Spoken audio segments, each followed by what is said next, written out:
Well, here you are, Brian Houston, on leadership and other things. Right now, I am looking out at a calm, nice view in the mountains above San Bernardino in California. So it all looks nice and calm, but at 5 o'clock tonight, they're expecting a big winter storm with heavy snow and big winds. And it's a little like life. Life, well, what God promised, Psalm 23, David spoke it. The Lord is my shepherd, I shall not want. He leads me beside still waters and green pastures. It seems that's what God's will is for our life, still waters and green pastures. However, it goes on, as you know, and says, I walk through the valley of the shadow of death. It doesn't actually say God leads you there, but still it's inevitable that at times we're going to walk through valleys and difficult times, and life has its stresses, life has its pains. It's a part of life, and that's what I want to talk about because it's also part of leadership, the stressed leader. When you get a bit older, obviously, every year you're supposed to go and get a general checkup from the doctor. And especially when I was in Australia, a big part of that was a test on the treadmill. I used to hate that part. So purposely on a treadmill, they would get your heart stressed so that if there were anything out of order, it would show up. Thankfully now, I just get an ECG where they just put things on you, and that's a whole lot easier. However, again, life is full of stresses, and there's no such thing as an unstressed leader. As a matter of fact, if you don't have any stress in your life at all, no pressures, no tension, no deadlines, then I would question whether you're doing anything in life, because life has its pressures. It's just a reality. And like I say, I think stress is inevitable, and we're fearful of stress. But there's a huge difference between stress and distress.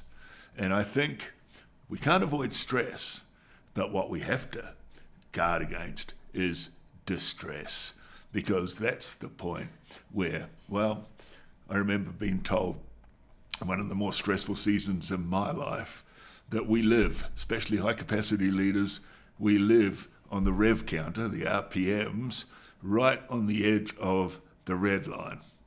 And it only takes one extra pressure to come in and you go into the red zone, which of course is not just stressing the motor, it's distressing the motor. And so I want to talk to you about stress, distress, and especially for us as leaders. Life is full of stressful things, even when you're a child. Exams. Do you remember when you were studying for exams? And it was stressful. I, unfortunately, was always a crammer, which means, I'd leave it till the very last moment. And procrastination is what comes naturally to me. And so even preparing sermons when I was very, very busy and running, not only a church, but also carrying a family and everything else, oftentimes I would leave it till the very last moment to be fully prepared to preach on a Sunday. So that often meant getting up at 3 or 4 in the morning, last minute, which is not ideal. But by doing that, I put extra pressure, extra stress on myself.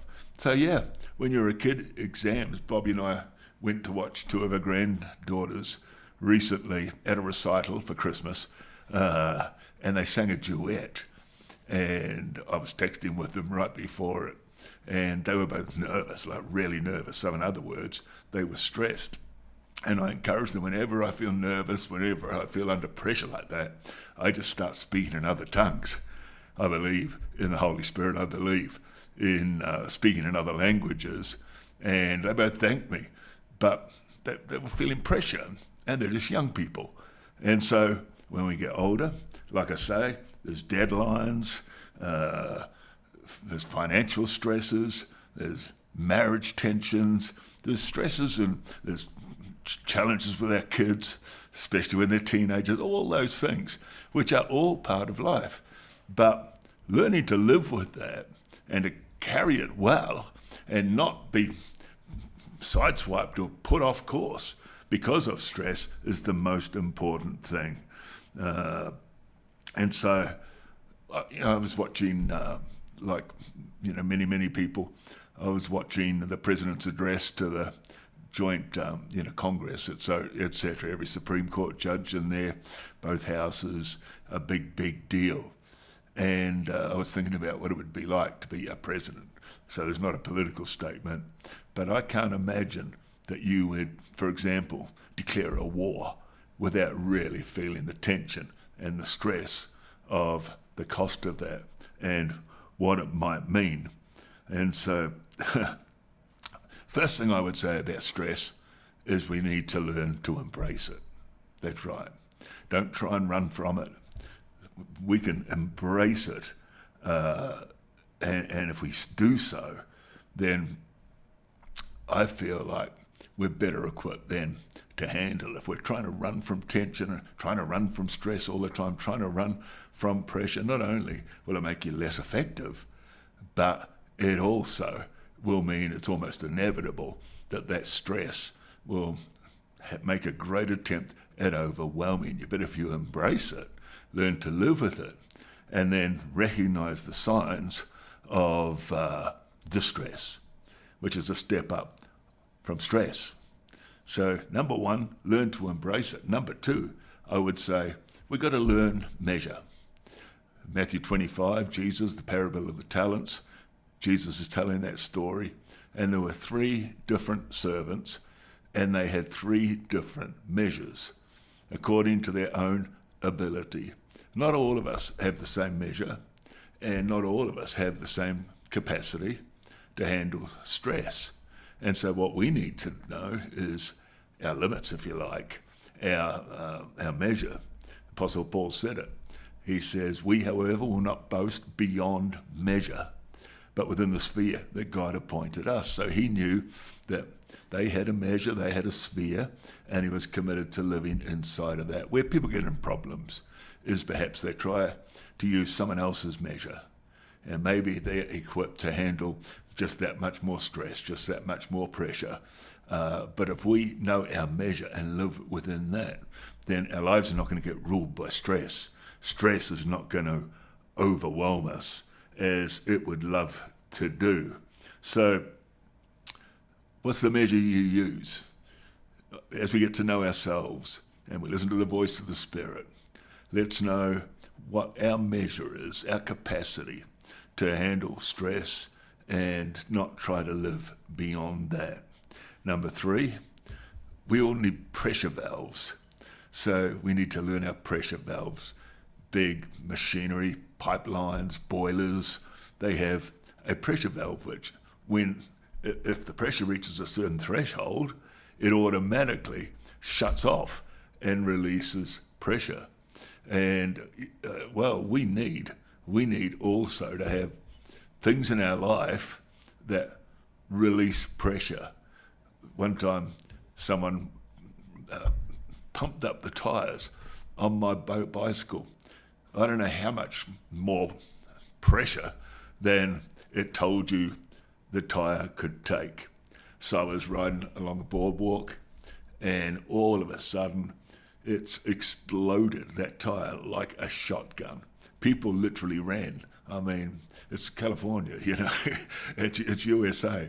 And so people literally were ducking for cover because that's what it sounded like. The challenge was it just had too much pressure.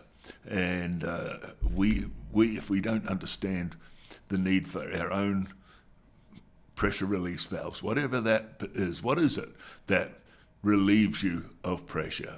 Maybe it is getting out in the country or side where there's still waters and green pastures. Maybe it's climbing a mountain. Maybe it's some other thing. But I pray all of us can have in our lives either things that we do, our likes, people we hang out with, whatever it is that are like the release of pressure. And number 4, I think everyone would agree with this one. We've got to learn to laugh. We've got to learn to laugh, and we've got to learn to sing. And you've possibly heard all about endorphins, which the body's own chemical reaction. It's like a feel-good drug, but a natural one. And the reality is that laughter is known to release endorphins, and incidentally so is music, which means worship for us as leaders is powerful, not just in church because we're the pastor and we like to worship, but in our lives, make worship part of our lives, because I honestly think that when we're worshiping, when we're praying, and when again we're speaking in other languages, and of course when we're laughing, who you got in your life that makes you laugh? Have you still kept your sense of humour? Has the tension and pressure got so much that you're taking yourself too seriously? Because that way you will be wound up like a drum, and like that bicycle tyre, you could explode. I'm not prophesying that over anybody because that's not my expectation for you. But laughter is a fantastic, fantastic response to pressure and stress. Number 5, we're going to learn our rhythms. Life has rhythms. Every 12 months at Hillsong Church, when we were pastoring all those years, basically every year had the same rhythm. In Australia, February is just still summer, school's back. It's kind of the equivalent of September, I guess, in the USA. And it's prime time for church in terms of people gathering, attendance, like buoyancy, sense of new vision, a new year.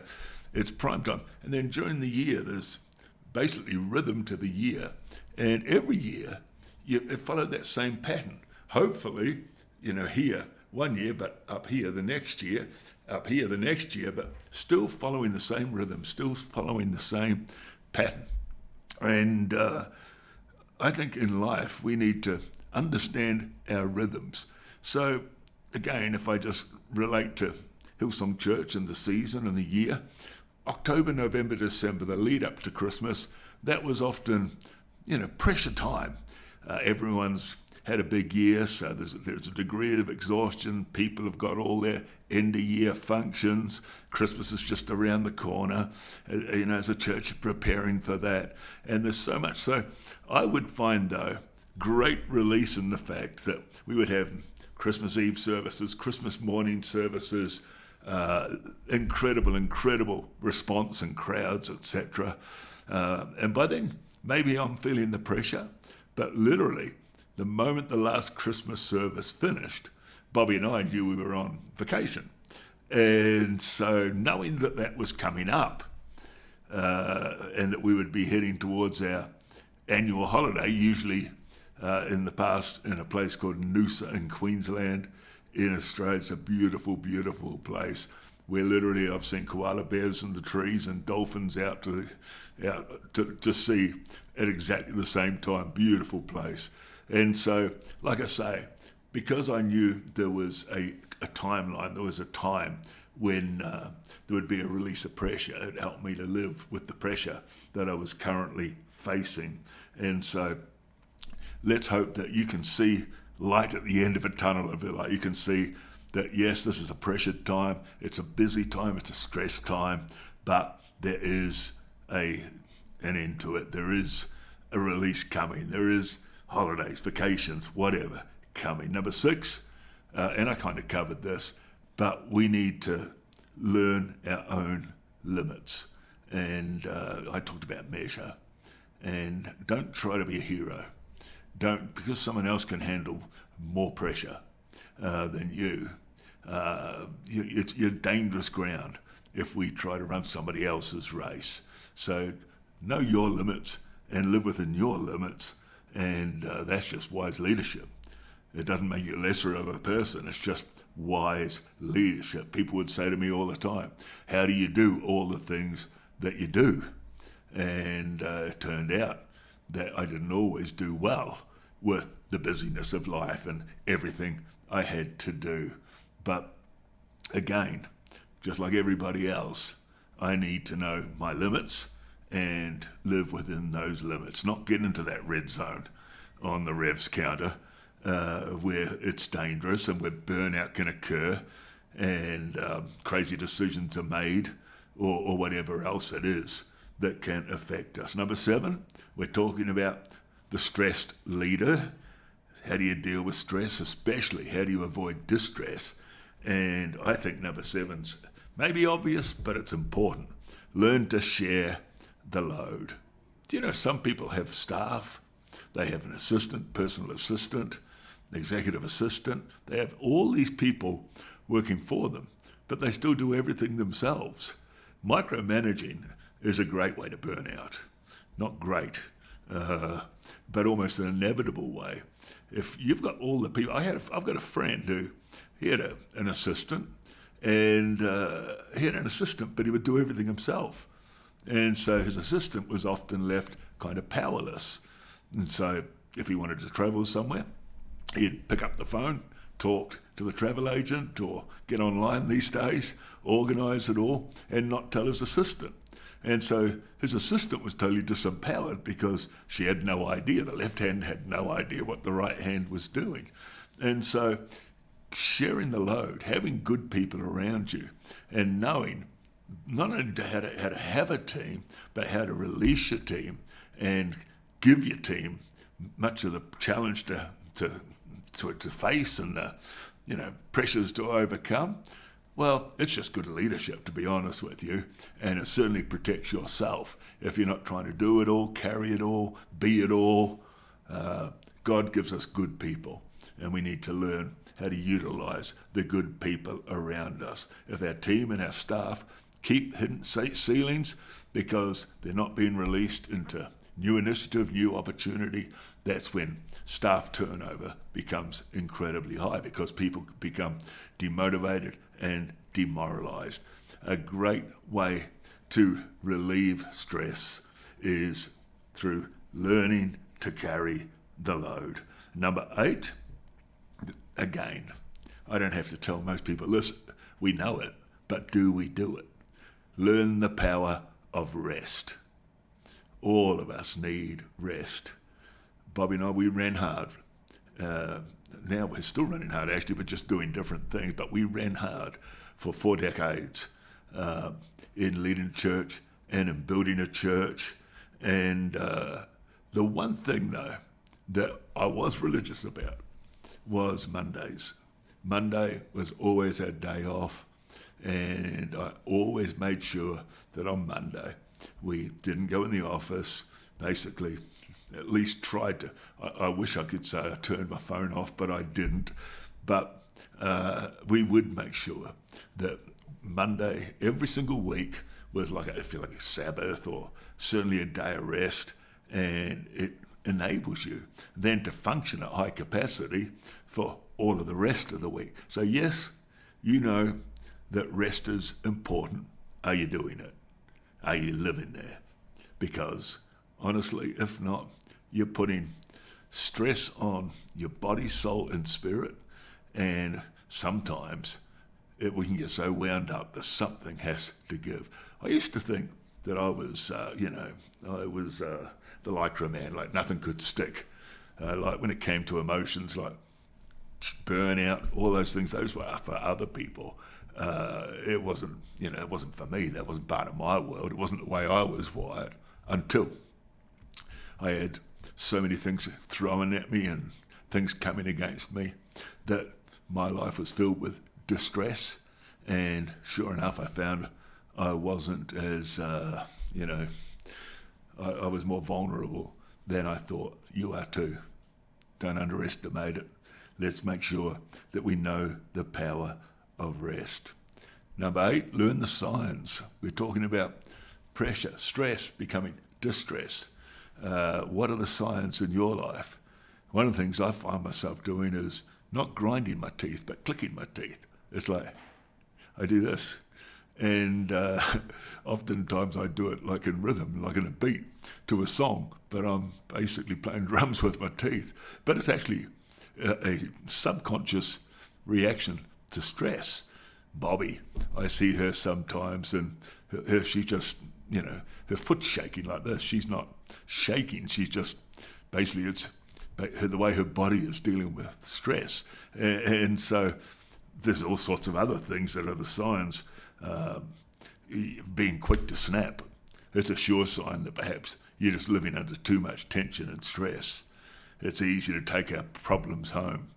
The day I got the worst news of my life, the story of my father, and most people now are aware of that story. So the day I got that news, I went home, and I remember Bobby and Laura being in the garden, and I don't know, some trivial little thing happened, and I flew off the handle. I basically started projecting the stress and tension I was feeling immediately onto those closest to me. And so all of those things, they're signs that we should take notice of, that we're living under stress. Obviously, another one is if you can't sleep because your mind's just racing all of the time. And I've been there. I know that feeling. And if you're facing financial pressures, the middle of the night's when the devil will try to attack you with it. And these are signs that maybe we just need to care for ourselves, whatever that means, whatever that takes, and realize that we can't always avoid the stress, but we can determine that we are going to maximize the opportunity to deal with it well. And that's really what I'm talking about here. And just on that, I talked about taking my stress home and then taking it out on the people around me that I love. And I think that we've got to be careful as well that we don't do that. We don't project our own anxieties onto those who are closest to us, onto those who, are the most important to us, which brings me to the next point, which is number 10, and it's learn the value of a listening ear. My nature is, if there's something going on that's stressful, rather than including Bobby in it, I try and protect her from it, which is probably not always the best thing. So in other words, then I don't share it. I carry it and I hold it all in. And then some people, sadly, they leak to everybody except for who they should be listening to. The abundance of the heart, the mouth speaks. And some people, they just vomit the stress, vomit the tension, and oftentimes not wisely in terms of who they're speaking to. But we need people who care for us, who will listen to us, and that we can communicate with and share with. I think it's absolutely critical. And hopefully that person is your husband, your wife, your life's partner, so that together you can carry these things, pray together, trust God together, believe God together. You're not going to get rid of stress, especially if you're accomplishing big things. The devil hates it if you're being effective. And so, find yourself in the middle of that valley of the shadow of death. But that doesn't mean that we're going to die. It means we're near that point, but we're going to pass through it. Though I'll walk through the valley of the shadow of death. But don't let stress become distress and then take you out and sideline you. I believe what God has for you is far too valuable and far too important. So there you go. There's podcast number 3. I pray that it spoke to you, and I'm looking forward to you joining me next time around. God bless.